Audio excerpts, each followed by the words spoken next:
प्रिय दर्शकों, जय माता दी। आप सभी का हमारे YouTube चैनल ज्योतिष ज्ञान विचार पर बहुत बहुत स्वागत है।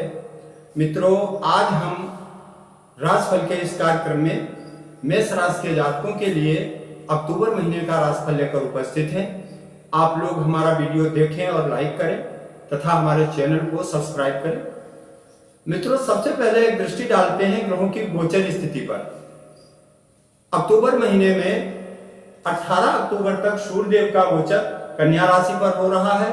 18 अक्टूबर को सूर्यदेव तुला राशि में प्रवेश कर जाएंगे और मंगल देव 3 अक्टूबर को तुला राशि में प्रवेश करेंगे, पूरे महीने वहां पर रहेंगे। बुध देव का गोचर 1 अक्टूबर को कन्या राशि में होगा और 18 अक्टूबर को वे तुला राशि में प्रवेश करेंगे। देवगुरु बृहस्पति का गोचर मेष राशि पर हो रहा है, साथ में राहुदेव विराजमान है। शुक्रदेव का गोचर 1 अक्टूबर को सिंह राशि में होगा और पूरे महीने वो सिंह राशि पर विचरण करेंगे। शनिदेव का गोचर कुंभ राशि पर हो रहा है, जो उनकी अपनी राशि है, और केतु देव का गोचर तुला राशि पर हो रहा है। तो साथियों, ये ग्रहों की गोचर स्थिति है। अब हम देखते हैं कि इस गोचर स्थिति का मेष राशि के जातकों पर क्या प्रभाव पड़ने वाला है। मित्रों, सबसे पहले बात करते हैं प्रथम भाव की, जो लग्न कहा जाता है और जहां से हम शरीर और स्वास्थ्य का विचार करते हैं। मित्रों, मेष राशि की कुंडली में जो लग्न स्थान है उसके स्वामी मंगल देव बनते हैं और मंगल देव का गोचर 3 अक्टूबर तक छठे भाव में हो रहा है। उसके बाद वे सप्तम भाव में प्रवेश करेंगे। तो 3 अक्टूबर तक छठे भाव में लग्नेश का होना कहीं ना कहीं स्वास्थ्य में समस्या दिखा रहा है। लेकिन मंगल देव अष्टमेश भी है और अष्टमेश का स्वामी जब छठे भाव में बैठता है तो रोग और ऋण को, शत्रुओं को खत्म करता है। तो ये 3 तारीख तक का समय आपके लिए लगभग अच्छा दिखाई दे रहा है। उसके बाद जब मंगल देव सप्तम भाव में पहुंच जाएंगे तो सप्तम में मंगल का होना, मित्रों, लग्नेश होकर सप्तम में है तो स्वास्थ्य के लिए तो अच्छा योग बनाएंगे, लेकिन साथ में केतुदेव बैठे हुए हैं और सप्तम भाव जीवन साथी का होता है। किसी कुंडली में जब मंगल देव सप्तम भाव में बैठते हैं तो मंगलिक योग बनता है, जो जीवन साथी के लिए कष्टप्रद स्थितियां पैदा करता है। इसलिए मंगल के सप्तम भाव में प्रवेश करने से आपका स्वास्थ्य तो अच्छा रहेगा, क्योंकि लग्न में देवगुरु बृहस्पति हैं। राहु की पूर्ण दृष्टि भी मंगल पर पड़ रही है और मंगल सप्तम भाव में है, तो ये दाम्पत्य जीवन में कलेश या कलह का कारण बन सकता है। इस चीज से आपको सावधान रहना पड़ेगा।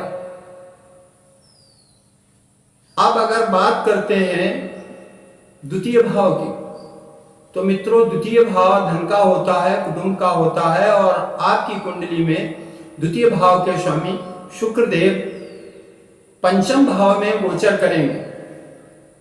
तो पंचम भाव होता है संतान का और प्रेम प्यार का होता है, मित्रों का होता है, विद्या बुद्धि का होता है। मित्रों, शुक्रदेव का पंचम भाव में गोचर करना, साथ ही शुक्र पर देवगुरु बृहस्पति की दृष्टि भी 5वीं पड़ रही है और शनि की सप्तम दृष्टि भी शुक्र पर पड़ रही है। आपकी कुंडली में देवगुरु बृहस्पति जहां भाग्य के स्वामी हैं, शनि देव लाभ स्थान के स्वामी हैं, तो इन दोनों ग्रहों की दृष्टियां शुक्र पर पड़ रही हैं, जो धन भाव के स्वामी हैं। तो धन के मामले में यह बहुत सुंदर योग दिखाई देता है। आपको अक्टूबर में विशेष धन लाभ होने की स्थिति दिखाई दे रही है, परंतु थोड़ा ध्यान रखना होगा। देवगुरु बृहस्पति व्यय भाव के भी स्वामी हैं, जो खर्च का स्थान होता है, और लग्न में बैठे हैं, धन भाव के स्वामी को देख रहे हैं, तो धन का खर्च भी होगा।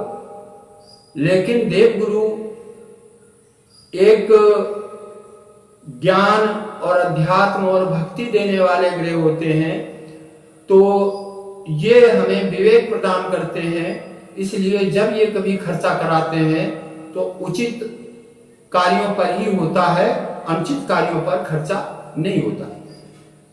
अब बात करते हैं पंचम भाव की। पंचम भाव के जो स्वामी हैं वो सूर्यदेव 18 अक्टूबर तक वो छठे भाव में गोचर करेंगे।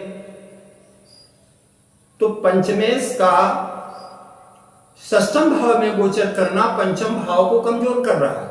साथ ही पंचम भाव पर शनि की दृष्टि भी पड़ रही है। तो आपकी संतान के लिए ये समय 18 अक्टूबर तक बहुत अच्छा नहीं रहने वाला है। उसके कार्यों में बाधा आ सकती है, स्वास्थ्य खराब हो सकता है। अगर वो विद्या अध्ययन करते हैं तो उनकी विद्या अध्ययन में के कार्य में बाधा आ सकती है। इसलिए आपको अपने बच्चों पर पूरी नजर रखनी होगी। और 18 अक्टूबर के बाद जब सूर्यदेव सप्तम भाव में पहुंच जाएंगे, देवगुरु की नजर सूर्यदेव पर होगी और साथ ही देवगुरु की दृष्टि पंचम भाव पर होगी, तब स्थितियां एकदम बहुत सुंदर हो जाएंगी। अब अगर बात करें प्रेम प्यार की, तो पंचम भाव प्रेम का होता है और शुक्रदेव प्रेम के देवता कहे गए हैं। वो पंचम भाव में गोचर कर रहे हैं, लेकिन साथ ही शनि की दृष्टि भी पड़ रही है। तो प्रेमी जोड़ों को शुक्र प्रेम करने के लिए तो उत्साहित करेगा, उनके बीच एक दूसरे के प्रति आकर्षण बढ़ेगा, लेकिन साथ ही शनि की दृष्टि होने से छोटी छोटी चीजों को लेकर झगड़े झंझट भी होने की संभावना रहेगी। आपको अपने पार्टनर के साथ सौम्य व्यवहार करना होगा और अहंकार या अभिमान जैसी कोई भी बात नहीं करनी है, अन्यथा संबंध खराब हो सकते हैं। और अगर विद्यार्थियों की बात की जाए तो मित्रों, अक्टूबर का पूरा महीना ही विद्यार्थियों के लिए अच्छा दिखाई नहीं दे रहा है, क्योंकि पंचमेश छठे भाव में है 18 तारीख तक, और 18 के बाद में जब वे सप्तम स्थान में पहुंचेंगे तो मंगल और केतु जैसे ग्रहों से उनकी युति होगी। ये स्थिति विद्यार्थियों के लिए बिल्कुल उपयुक्त नहीं है।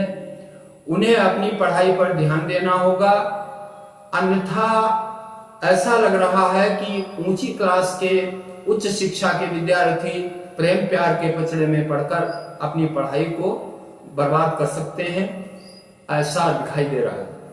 अब बात करते हैं सप्तम भाव की। सप्तम भाव जीवन साथी का होता है, व्यापार, कारोबार और साझेदारी का होता है।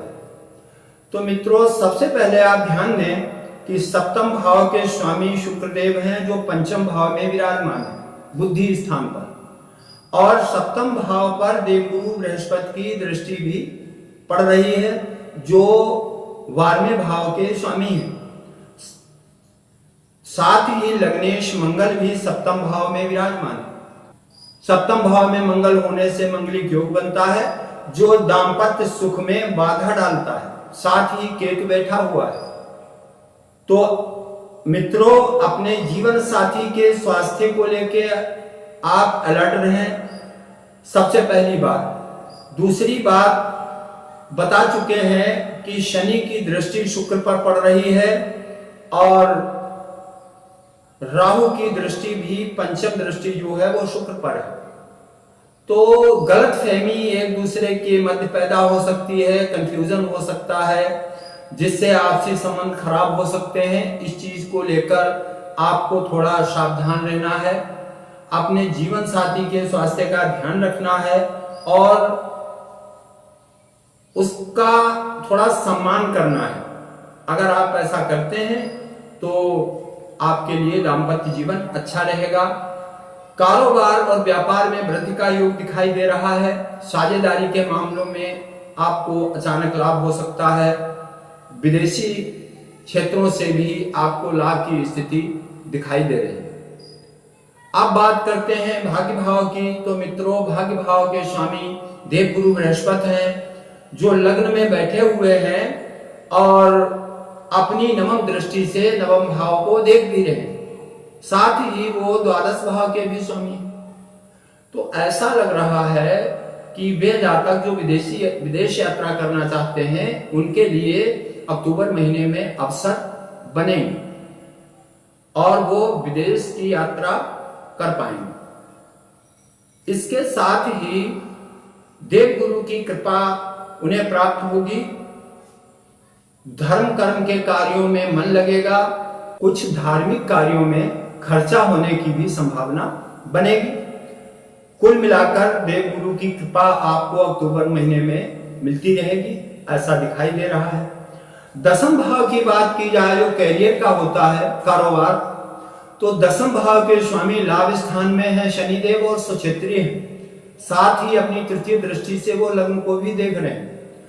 तो वे जातक जो नौकरी कर रहे हैं, उनके कार्य क्षेत्र में उनके प्रमोशन के योग हैं, मनचाहा स्थानांतरण भी हो सकता है और उनके कार्य की प्रशंसा भी उन्हें प्राप्त हो सकती है।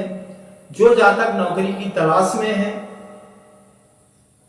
उनके लिए भी अवसर बनते हुए दिखाई दे रहे हैं, क्योंकि दसम भाव के स्वामी शनिदेव लाभ भाव में स्वक्षेत्रीय हैं और दसम भाव के कारक सूर्य देव की पूर्ण दृष्टि लग्न पर है, साथ ही सूर्य पर देवगुरु बृहस्पति की भी दृष्टि है।